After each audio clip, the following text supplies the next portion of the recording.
वास्तविक संख्याएं, इसमें निकालना होगा एलसीएम और एचसीएफ। ठीक है, एलसीएम पहले करने होते हैं गुणनखंड। जैसे मान लो पहला सवाल है 140 के गुणनखंड करने हैं। ठीक है, ये देख लो कौन सी संख्याओं से भाग करना है। भाग तो करना आता है, गुणनखंड भी करने आते हैं। कोई बच्चा इसको 10 से भाग दे देगा, गलत है। 10 से भाग दे दोगे तो यहाँ क्या बचेगा? 14। वो चीज गलत है। ऐसी संख्या से भाग नहीं करना जिसके खुद ही टुकड़े बनते हो। खुद ही टुकड़े का मतलब है जैसे 4 है, 4 के टुकड़े 2 गुना 2 बने, 6 के टुकड़े 2 और 3 बनते हैं, 10 के टुकड़े 5 और 2। यानी कि वो संख्याएं उठानी है जो अभाज्य हैं। अभाज्य कौन सी संख्या है? 2, 3, 5, 7, 9। 9 नहीं है, 2 3 गुना 3 होता है, 3 गुना 3। ठीक है ना, ये 13। हाँ, आगे 13 भी है। ठीक है, सबसे पहले 15 नहीं होता, 8 भी नहीं होता, 2 तो भाग जान लग रहा है, 17, 2 चौके 8। अरे इतना लंबा जाने की जरूरत नहीं से हो लेगा भाग आपका। ठीक है, तो भाग करके जैसे 2 से भाग करा, 2 सत्ते 14, फिर 2 से भाग करा 35 से, फिर 5 से भाग कर दिया 7, फिर 7 से भाग कर दिया। ये गुणनखंड आ गए। तो ध्यान ये रखना है, इन संख्याओं से भाग करके देखना है। ठीक है, ये हो गया पहला सवाल। दूसरा है एलसीएम और एचसीएफ निकालना। जैसे मान लो ये 26 है और 91 है, इसका एलसीएम निकालना है, एचसीएफ निकालना है। 26 है, 26 का करियो, 2 से भाग करा 13, 1।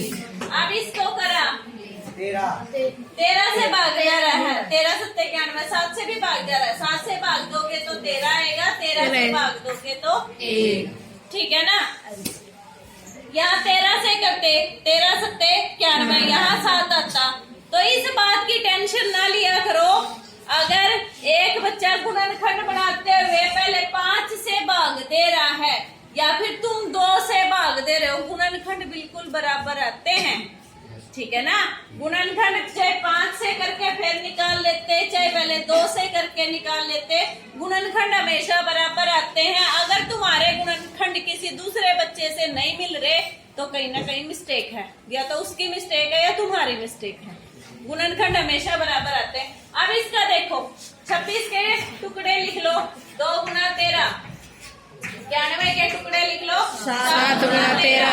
अब होता है एचसीएफ। पहले एचसीएफ होता है जो दोनों में मिलता है, कितना जाएगा? 13। फिर होता है एलसीएम, जो दोनों में मिलता है वो लिख दो, जो दोनों में मिलता है वो लिख दिया। फिर जो बच गए वो लिख दो, 2 गुना 7। आ गया समझ में? जो दोनों में मिलता है वो लिख दिया 13, वो 13 लिख के बाकी चीजों को भूल जाओ, 2 और 7 लिख दिया। ठीक है ना, अब अगले पे अगर 3 संख्याएं हैं तो, ठीक है, 3 संख्याएं हैं जैसे है 12, 15 और 21। 12, 15, 21, इनके भी वही टुकड़े करने हैं। करो 2 से, 2 छिका 12, 2 3 6, 3 एकम 3। 15 के टुकड़े करे, 3 5 15, 5 एकम 5। 21 के करे, 3 से 7 21, 7 एकम 7। ठीक है ना, अब इसको लिख लो। 12 के टुकड़े क्या है? 2 गुना 2 गुना 3। अच्छा, 15 के 15 के टुकड़े हैं 3 गुना 5 और 21 के टुकड़े हैं 3 गुना 7। अब इसमें निकलेगा पहले एचसीएफ। क्या निकलेगा? एचसीएफ आएगा जो दोनों में है, जो तीनों में है। ठीक है, वो आ गया एचसीएफ। कितना आ जाएगा? 3। ठीक है, एलसीएम निकालने के 2 तरीके हैं। पहले आसान वाला करवा देती हूँ, इससे मत करना। जैसे 12, 15 और 21, ऐसे वाले से कर लेना।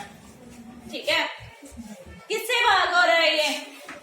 2 से, 2 छिका 12, 15, 21। अब ये किससे भाग हो रहा है? 3 से। 3 दूनी 6, लेकिन ये भी भाग हो रहा है पंजे 15, 3 साते 21। अब 2 से भाग हो रहा है, 2 एकम 2, 5 और 7, 5 एकम 5।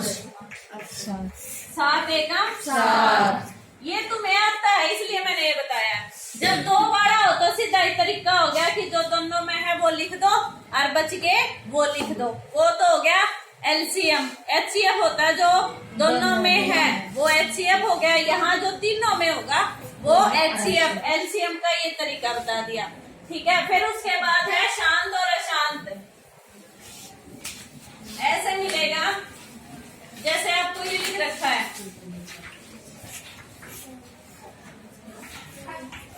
ऐसे कहेंगे ये शांत है या अशांत है। तो शांत के लिए मैंने बताया हुआ है, शांत होती है जब या तो नीचे 2 आ जाए, सारी जगह 2 आ जाए, या फिर सारी जगह 5 आ जाए, या 2 और 5 मिक्स होके आ जाए। इसके अलावा कोई और संख्या नहीं आनी चाहिए। जैसे इसके करोगे 5 गुणा 5, नीचे वाले के ही टुकड़े करने, ठीक है, कर दिए टुकड़े, ये कितना आ जाएगा 5 गुणा 5 ही हो गया। तो ये तो सारे 5 हो गए, तो ये क्या हो जाएगी शांत, ठीक है। अब इसके बाद है बस चुप हो जाओ, बीच में ना बोलो। तो 3 बटे मान लो ये 15 है, इसके बारे में देखना है कि ये शांत है या नहीं है। एक और चीज देखनी है, अगर आप टुकड़े कर लेते हो, टुकड़े करने के बाद अगर वो टुकड़ा कहीं ऊपर से कटता है तो उसको काट देना होता है, ठीक है। अब इसमें देखो 3 बटे में नीचे वाले के टुकड़े करो, 3 गुणा में 5 ये बनेगा। अगर वैसे देखो तो ये शांत नहीं है, नहीं है ना शांत, क्योंकि नीचे 3 आ गया। मैंने कहा या 2 आए या 5 आए या 2 और 5 आए, लेकिन यहाँ तो क्या आ गया 3 आ गया। लेकिन आपका ये बड़ा जो गुणनखंड है ये किससे कट रहा है, ऊपर से कट रहा है, तो इसको काट दो। अब क्या बचा 1 बटे 5। तो अब ये शांत है कि नहीं है, ठीक है। अब जैसे मान लो आपको ये दे रखा है ये, ठीक है, आपको ये देखना है ये शांत है कि नहीं। 125 के टुकड़े करो, गुणनखंड 5 से 5 दूनी 10, 5 5 25, 5 से 5 और 5 से 1, तो 3 बटे 5 गुणा 5 गुणा 5, ये क्या आ जाएगा शांत। तो शांत होने के लिए क्या चीजें आनी चाहिए, हाँ 5 आना चाहिए, 2 आना चाहिए, या 2 और 5 आना चाहिए। अगर इसके अलावा एक चीज भी लिखी हुई है, मान लो 3 लिख दिया, 2 वो 3 लिख दिया, 7 लिख दिया, 2 भी दे रखा है, 5 भी दे रखा है, साथ में 7 भी दे दिया, तो वो शांत नहीं होगा। कहीं तुम ये सोचो मैडम ने कहा था 2 और 5 आना चाहिए, तो 2 और 5 भी आ गया, साथ में 7 भी आ गया। 7 मतलब सीधी बात है सारी जगह या 2, सारी जगह या 5, या सारी जगह 2 और 5, इसके अलावा कुछ भी नहीं आना चाहिए। पोज करना, ठीक है ना। सबसे पहली बात तो ऑप्शन वालों में यही चीज आएगा कि कौन सा, 4 ऑप्शन दे देंगे कि इसमें से कौन सा बहुपद नहीं है, या फिर ये पूछ लेंगे कौन सा बहुपद है, इस तरीके से आता है। तो कौन सा बहुपद नहीं होता, उसमें मैंने पहले भी बताया हुआ है, किसी भी नंबर की पावर अगर बटे में है तो वो बहुपद नहीं होता। वर्गमूल लग रहा है, y हो x हो कुछ भी हो, ठीक है ना, x y z t इस तरीके के मिलेंगे तुम्हें, इस तरीके के जो बहुपद होएगा वो इस तरीके के नंबर में मिलेगा, x y z t इस तरीके के। तो आपका उसके ऊपर वर्गमूल नहीं लगाना चाहिए, ठीक है। जो भी आपके अल्फाबेट है, अल्फाबेट होता है ABCD, ठीक है, ये सारे Z तक के, तो आपके इस तरीके के जो हैं X है, Y है, Z है, D है, इन तरीके के नंबर के ऊपर आपका क्या नहीं होना चाहिए, एक तो फ्रैक्शन में पावर नहीं होनी चाहिए। पावर का मतलब है शक्ति, फ्रैक्शन का मतलब है आपकी बटे में शक्ति नहीं होनी चाहिए, वर्गमूल में नहीं होना चाहिए। तीसरा है वो खुद बटे में ना हो, इस तरीके की संख्या। अच्छा, और माइनस में ना हो, x की -5 प्लस 6, इस तरीके के। तो ये आपको 4 तरीके बता दिए। ये अगर कहीं दिख जाते हैं तो ये बहुपद नहीं होंगे। इसके अलावा सारे बहुपद होते हैं। जैसे मान लो मैं ऑप्शन में पूछती हूँ, आपको ये बताना है कि कौन सा बहुपद नहीं है।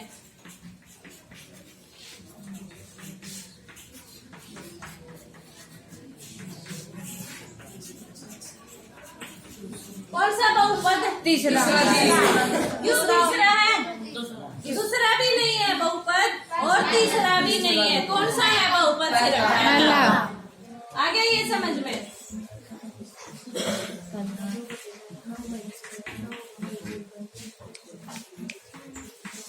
अब इसमें से बताओ, पहला, दूसरा, तीसरा, इनमें से दूसरा और तीसरा पहला बहुपद है। क्यों, इसमें क्या प्रॉब्लम है?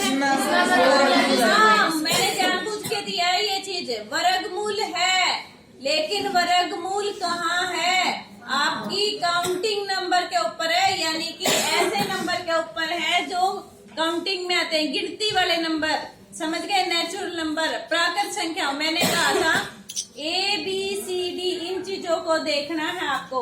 ABCD का मतलब है क्या चीज मिलती है? XYZ, ये मिलेगा आपको। XYZT, ये 4 चीजें इस तरीके के मिलेंगे, इसके अलावा कुछ नहीं मिलने वाला। इनके ऊपर ना फ्रैक्शन में शक्ति होनी चाहिए, ना वर्गमूल होना चाहिए। इनके ऊपर 5 के बारे में तो नहीं कहा था, 5 के बारे में तो नहीं कहा था। मैंने कहा था इनके ऊपर वर्गमूल नहीं होना चाहिए, ना ये खुद बटे में होना चाहिए। तुम तो ये भी कह दोगे x + 1/6 कह दिया कि मैडम जी ये तो नीचे आ गया। मैंने कहा है क्या चीज नीचे नहीं आनी चाहिए? x वाले नीचे नहीं आना चाहिए, x वाले की शक्ति माइनस में नहीं होनी चाहिए, x वाले जो नंबर है उस पे वर्गमूल नहीं होना चाहिए। इनके बारे में बोला है, ना कि नेचुरल नंबर यानी कि काउंटिंग वाले नंबर के साथ नहीं बोला मैंने। आ गया ये समझ में? तो ये बहुपद नहीं है, ये भी बहुपद नहीं है, ये बहुपद नहीं है, ये भी बहुपद नहीं है, ये बहुपद है, ये भी बहुपद है, ये बहुपद है और ये बहुपद नहीं है। आगे ये समझ में? अब आता है ये छांटना कि कौन सा द्विघात बहुपद है, त्रिघात बहुपद है और कौन सा रैखिक बहुपद है। ठीक है, ये 9th क्लास में आ चुके हैं, लेकिन 10th में भी पूछ लेता है। रैखिक बहुपद जिसकी एक घात है, द्विघात बहुपद यानी कि जिसकी 2 घात है, त्रिघात बहुपद जिसकी 3 घात है। जैसे मैंने ये लिख दिया, ये कौन सा बहुपद है? हाँ, तुम ये कहोगे 2 पावर भी तो है मैडम, लेकिन आपको ये देखना है कि हाईएस्ट का मतलब है सबसे बड़ी जो पावर है, जो शक्ति है, वो कितनी है? 3। ठीक है,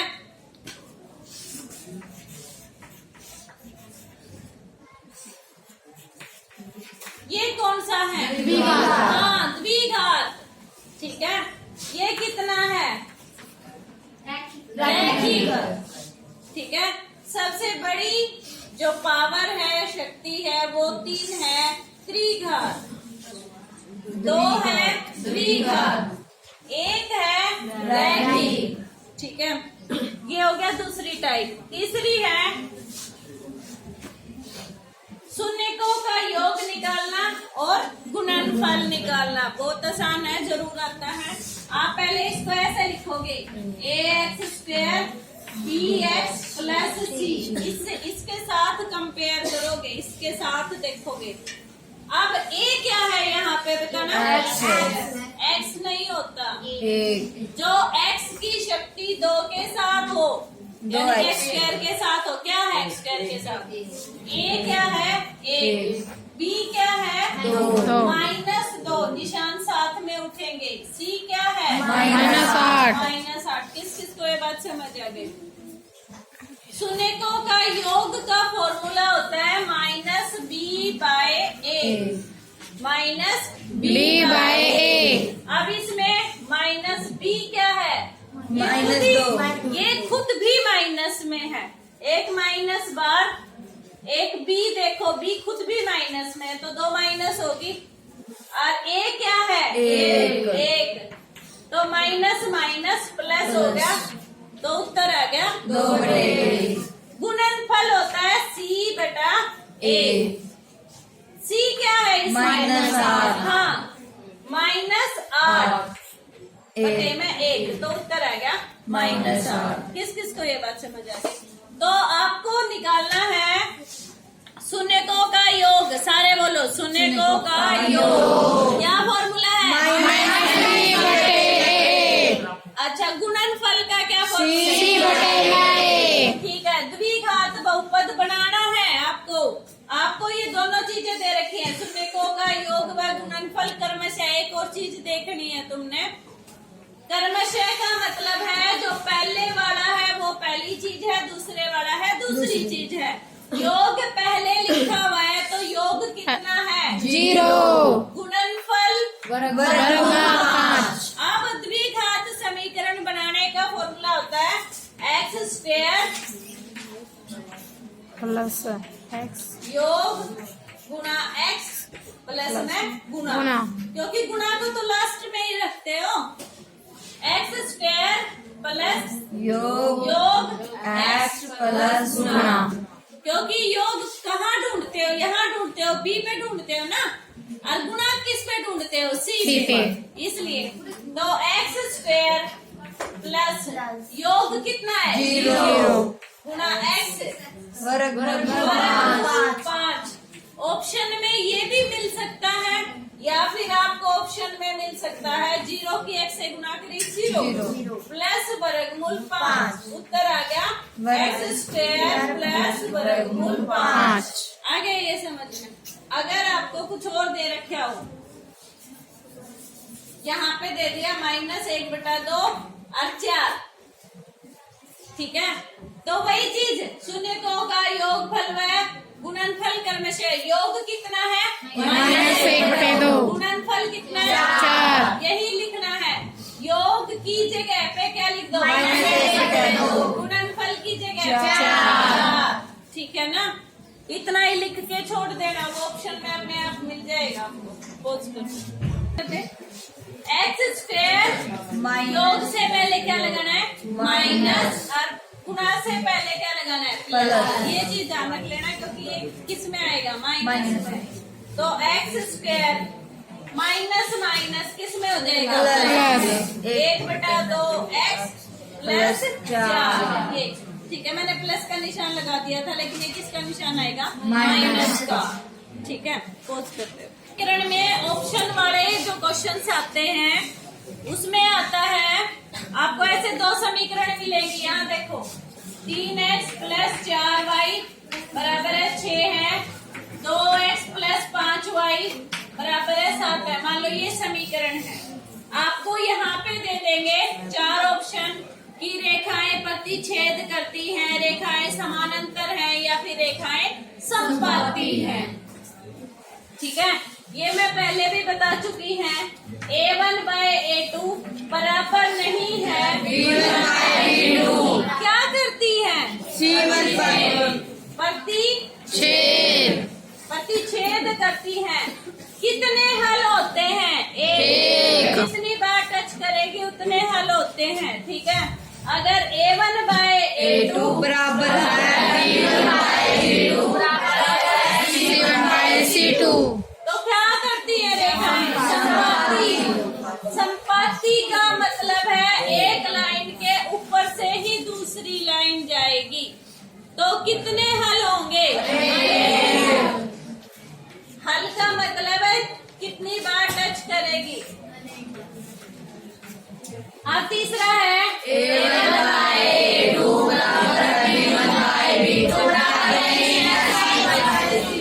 क्या होंगी? समानांतर का मतलब है ये रेखाएं ऐसे। कितने हल होंगे? कोई हल नहीं। अब इसमें ढूंढ के बताओ। ऑप्शन में वही तीनों चीजें मिली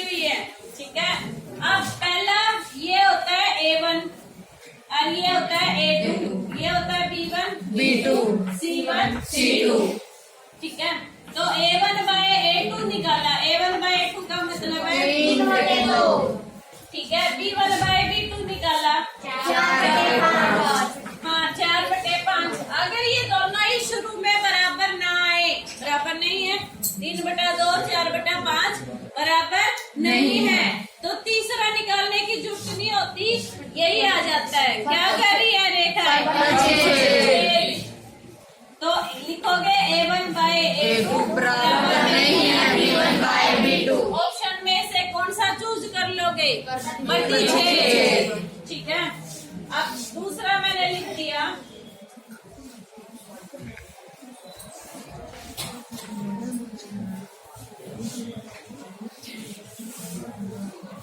ये है। अब इसके बारे में बताना है, ये दूसरा सवाल मिल गया आपको। आपको ये बताना है कि रेखाएं क्या कर रही हैं। तो निकाला वही चीज A1 बाय A2 ये आ गया B1 बाय B2 बराबर 9/6 9/6। लेकिन अगर कट रही है तो इनको काटो, किससे कट रहा है? 3 से 3 3 9 3 दूनी 6। अब C1 बाय C2 देखो, ये भी 9/6 है, काटोगे 3/2 A1 बाय A2 बराबर है B1 बाय B2 बराबर है C1 बाय C2 कितने हल होंगे? अनेक हल ठीक है ना। रेखाएं क्या कर रही है? हाँ संपाती है रेखाएं, तो कितने हल होंगे? ठीक है ना। अब दो चीजें आती हैं आपकी, इसी के बारे में आपको वो ऑप्शन नहीं दिए। कौन से ऑप्शन? प्रतिच्छेदी, समानांतर और संपाती का ऑप्शन नहीं दिया है। अब की बार आपको ऑप्शन दिया है संगत, असंगत, संगत और असंगत का ऑप्शन दिया है ठीक है। तो संगत कब होती है रेखाएं? जब इनमें से दो चीज हो, ये दोनों चीज होंगी तो संगत हो जाएंगी। या तो क्या करती हो? प्रतिच्छेद करती हो या फिर संपाती हो। ये ढूंढा था तुमने, इसका आंसर आया था संपाती। 3/2 यही आया था। तो A1 बाय A2 बराबर है B1 bye B2 C1 bye C2 यानी कि क्या कर रही थी रेखाएं? संपाती। कितने हल थे? अनेक। तो या तो संपाती हो या फिर प्रतिच्छेदी हो। तो किस पे निशान